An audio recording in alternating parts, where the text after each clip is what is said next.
The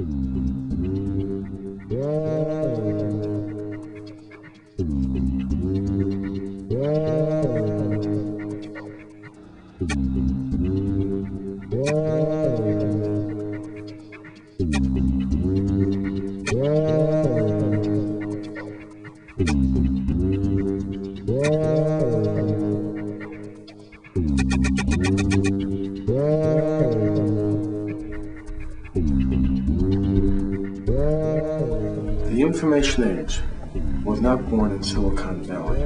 It was born in Berlin in 1933. When I say the information age, I specifically mean the individualization of statistics.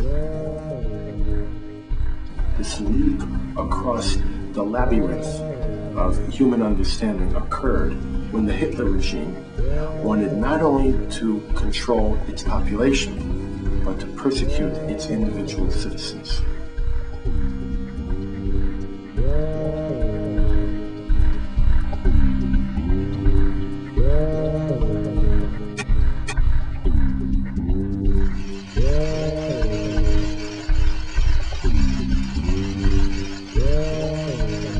IBM knocked on their door. They said, "You have a problem, we have a solution." IBM is the solutions company. What I discovered was that there was no solution that the solutions company was unwilling to formulate for the Third Reich.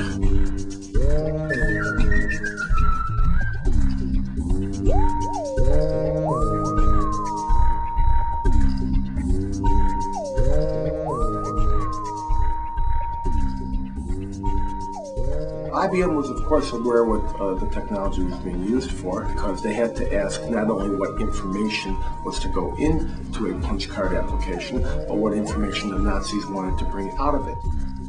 By cross-tabulating 24,000 cards per hour, the Reich could quickly identify exactly how many Jews of Polish extraction were in Berlin.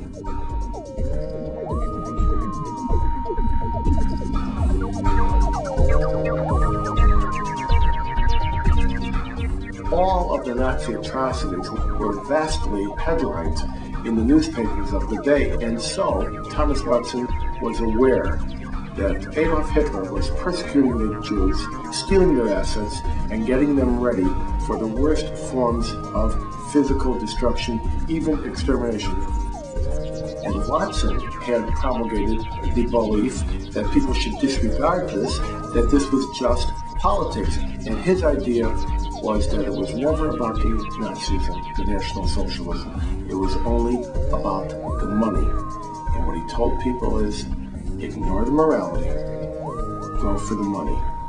It was the almighty dollar. There is an almighty, and his name ain't the dollar.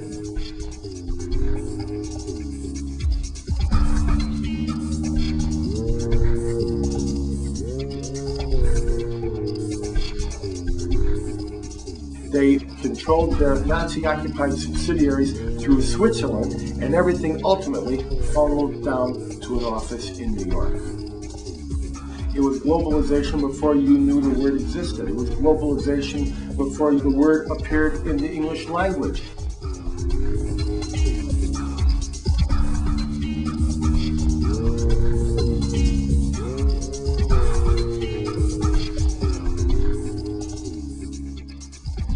IBM danced on the head of a pin to stay within the law.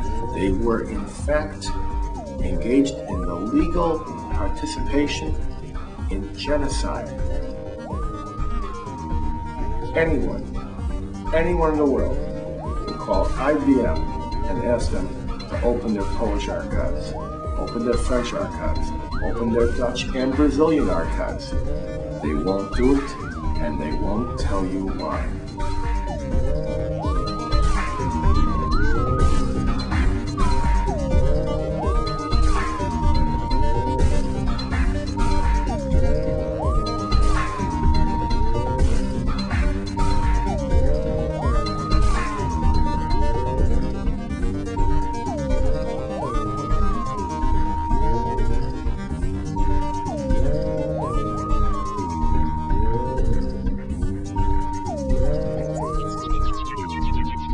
people discern atrocities, they see the redness of the blood. They see the blackness of the tragedy. What they need to understand is behind that is the green of money and finance. And we need to draw a line, a moral line,